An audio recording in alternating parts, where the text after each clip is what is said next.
నా పేరు మొగులయ్య, 12 మెట్ల కిన్నెర కళాకారుని. సంతల్లా జాతర పాటలు పాడి వాళ్ళు తోసిన కాడికి ఇస్తే తీసుకొని నా కుటుంబాన్ని పోషించేవాడిని.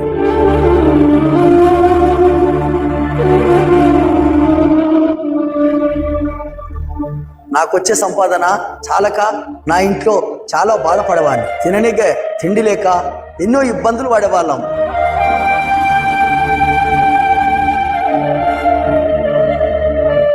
ఇలా ఉండగా ఒకరోజు నా రెండో కుమారునికి జ్వరం వచ్చి ఆ జ్వరంలోనే పిడుసు వచ్చింది. ఎన్ని హాస్పిటల్ తిరిగినా ఎన్ని మందులు వాడినా ఆ పిడుసు తగ్గలేదు.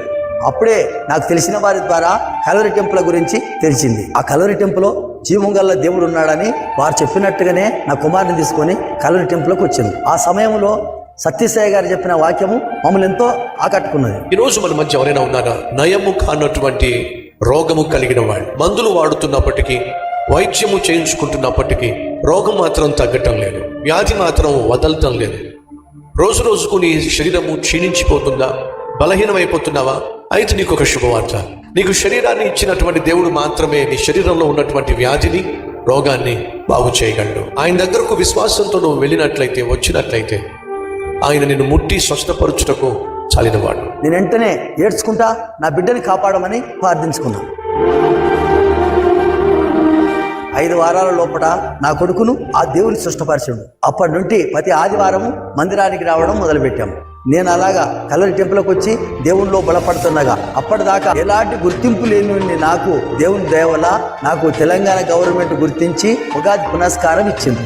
ఆ ఉగాది పునస్కారము నాకెంతో గుర్తింపు తెచ్చి నన్ను ఎంతో సంతోషపెట్టింది. ఆ ఉత్సాహంతో ఎన్నో కార్యక్రమాల్లో పాల్గొని మరెన్నో పాటలు పాడినాను.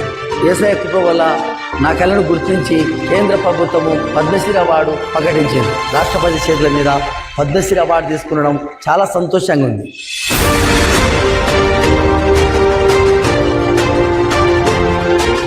ఇది నా జీవితంలో దేవుడు చేసిన గొప్ప కార్యం.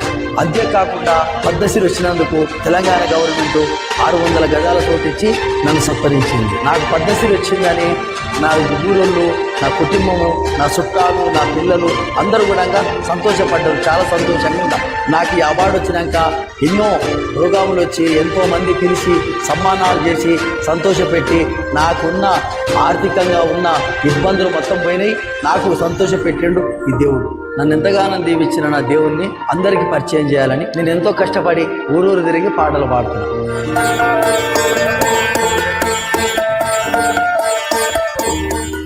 వచ్చిన సంపాదన ద్వారా దేవుని సువార్తను కల్వరి స్వరం ద్వారా ఇప్పటి వరకు 6 సార్లు బలపరిచాను.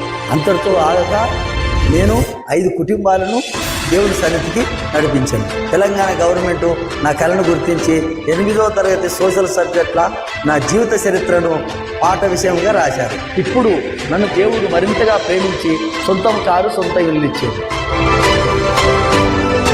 ఇప్పుడు నాకు ప్రతి నెల 10,000 రూపాయల పింఛన్ వచ్చేటట్టు దేవుడు దీవించాడు.